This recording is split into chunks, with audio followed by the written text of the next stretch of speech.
It's Chris Scheetz in the Scheetz Kool bus, and maybe the coolest cat that's ever been in this bus. If you look around, Brett Young, you'll see all sorts of country artists have been on this bus in the past, and this thing is kind of becoming a little bit of a country music hall of fame. So we welcome you to the bus today. I can see that. I'm happy to be here. You know what? This is pretty awesome. You're having some huge success. We're going to talk about that and some other things, but we got to get moving to do that. Are you ready to go? Let's do it. Let's go. All right, here we go. Here's the deal. Opening for Thomas Rhett on this great great concert tour that you're doing, and of course it's got you up here in Canada. Talk about that. It's been pretty cool. You know, this is going to be our third show, and we're only doing 5. It's a quick run, and I was excited to get to know Thomas a little better and get out on the road with him. And I've only heard good things, and I'm such a big fan, and he is not disappointed. So the other cool thing is, you know, I haven't had a chance to bring the whole band up to Canada until this trip. Right. I've been here by myself, me and my guitar, making some radio visits and things like that. But for the most part, it's cool to just be up here with the band and playing the record. Thomas Rhett has to be a kind of an inspiration to you too, right? Because I mean, look at that, he's headlining his own show all of a sudden, right? Yeah, he really is. He's you know, a couple years ahead of me on this journey, and he's just killing it. He's blowing up, and to watch the success that he's having is really inspiring. I love your story. I mean, the fact that, again, baseball player, athlete, you can tell, man, how tall are you? You're a big guy. I'm 6'6". 6'6". Yeah, come up. It seems like country music artists, I don't know if you've noticed this, but they're either really tall or short. Have you noticed that? Yeah, I have. It's funny, and I think the wave right now is that they're making them a bit taller these days. Yeah. You got Michael Hobby with 1,000 horses. He's my height, and Charles Kelly, Lady Antebellum, is also my height. But you also got Eric Pasley, and Chris Young's a big guy. Sam Hunt's a big guy. Yeah. Eric Pasley's been on this bus, as a matter of fact. Has he? We did in the winter, and he said that's the very first time he ever saw someone use a leaf blower to blow their snow. That's what we do around here. Nice. Yeah, and you're a California kid, so I mean, snow is nothing that you really see. A nice, beautiful day like this is kind of what you've grown to expect in your life. Oh, 75 and sunny, which I think is what we have today. I know you guys don't do Fahrenheit, but 75 and sunny. I mean, I took a jog today. It felt like I was home. And no air conditioning in this bus either, which is explaining why. Yeah, I'm feeling that a little bit. We're both sweating a little bit. Okay, now, but you actually are a very good baseball player. Sam Hunt, of course, football. We've got a guy named Chad Brownlee here in Canada who was drafted by the Vancouver Canucks, and you actually had some opportunities in Major League Baseball. I did.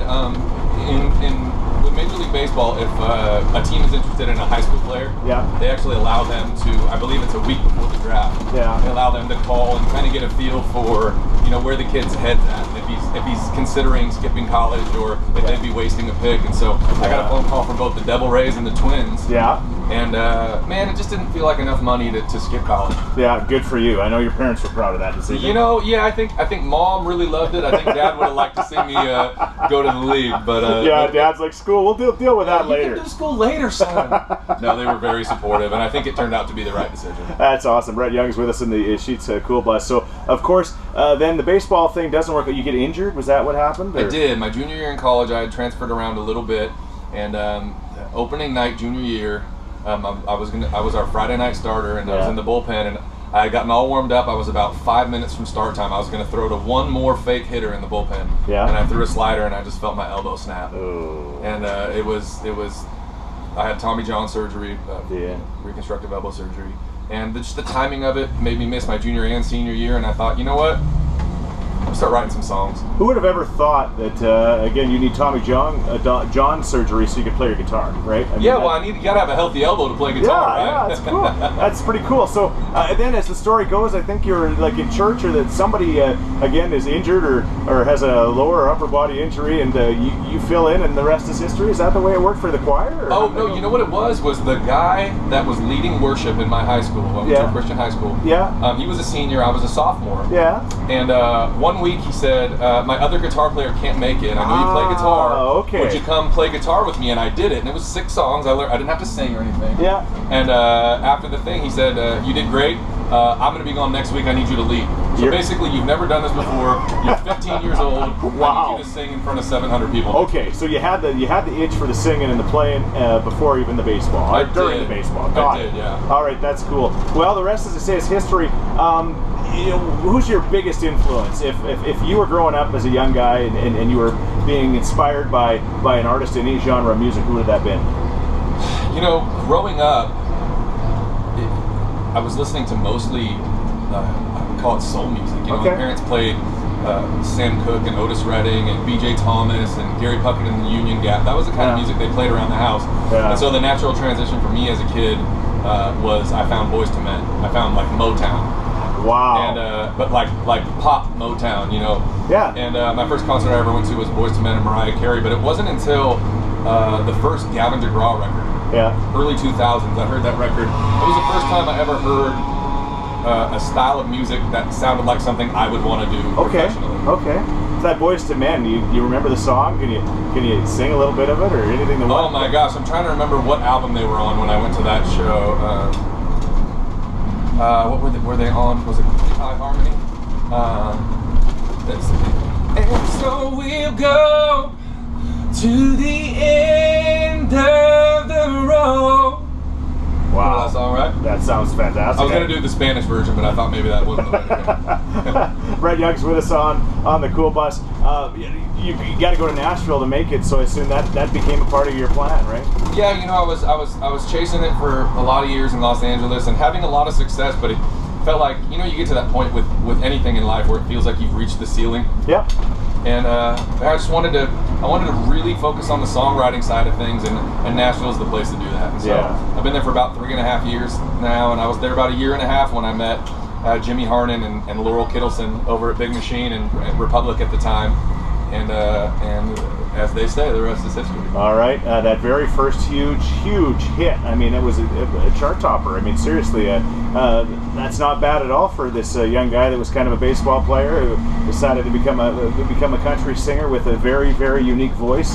And that's probably again, you got to stand out, right? I mean, that's the thing. You got to be different. There's just so much competition in Nashville. Probably even tougher than baseball almost. Yeah, I think it is. I think there are less slots in the music and entertainment world than there are in the sports world, and not to say one is more difficult than the other, but it was definitely very, very daunting to move there and aspire to do this. Okay, so the very first time you heard your very first song on the radio, you were where? I had just checked a bucket list and played a festival in Southern California that I'd wanted to play forever. It's called the Stagecoach Festival. Yes. And I had a couple days off, and so rather than go back to Nashville, I rented a car and I was driving. It's about an 1.5 hour drive to where my parents still live. Right. So I was just going to see them, and I pulled away from the Stagecoach Festival on Cloud 9, and the song came on. And the song was called? Sleep Without You. And you're going to play a little bit of it for us on the bus? We can do that. All right. I'm trying to go slow. The roads are rough here. They are rough, and you do have some interesting characters walking around this afternoon, which is very entertaining. It is. It truly is. No leaf blower blowing snow, but it's pretty good. There's definitely no snow, I'll tell you that. Let's hear the song. But as long as the night ends with you in a yellow cab shooting me a text, ain't coming home soon. As long as I can bet on you calling in the bed after slipping at your high heel shoes, I ain't lying, saying have a good time. Have what your girls, girl, do what you do. No matter how late, baby, I'll be staying up. I can't sleep without you, no. Wow.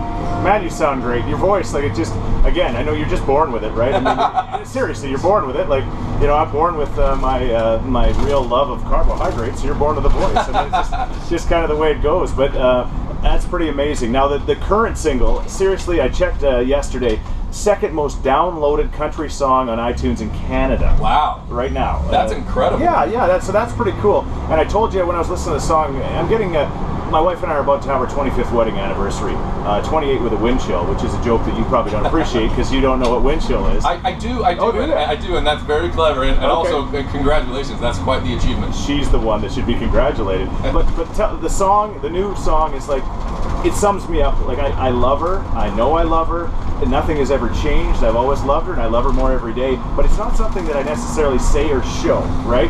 So if I could be like a Brad Paisley or Brett Young, and I could write that song, man, that would take the heat off, you know. So but when I heard that song, I'm like, that's my song. That's the one. You've heard that, right, from people? I have. You know, I think every guy, if he's being honest, knows that he's bad at expressing the way that he feels. Yeah. Even me as a songwriter, I do it for a living, and I'm not as good at it as I would like to be, and so I think we kind of are very flippant about when we toss out these things like, hey, babe, you know, by the way, love ya, or in case you didn't know, Yeah. Love you. Yeah. Which is so flippant because, you know, they're so much better at it than us. But nonetheless, that's the truth of it. Can you send this song out to my wife Karen on her 25th, and then I won't have to get her a gift? Karen, he still needs to get you a gift. But this goes out to y'all on your 25th. Beautiful. In case you didn't know, baby, I'm crazy about you. And I would be lying if I said that I could live this life without you, even though I don't tell you all the time. You had my heart a long, long time ago. In case you didn't know. Man, that's so good. Man, you're fantastic. I mean, things are only going to get better for you. It's funny because people are walking across the road and they can hear you through the window and they're like, what is going on in that school bus? Hopefully they're all coming to the show. I think, you know what, I think they are. I mean, it's a huge crowd tonight.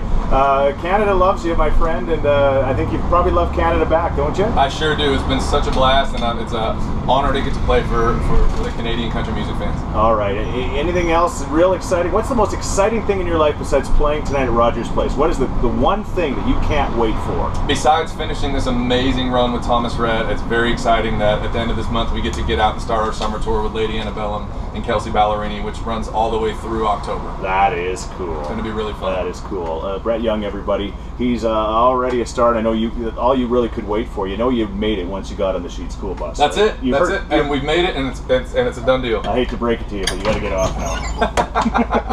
Out.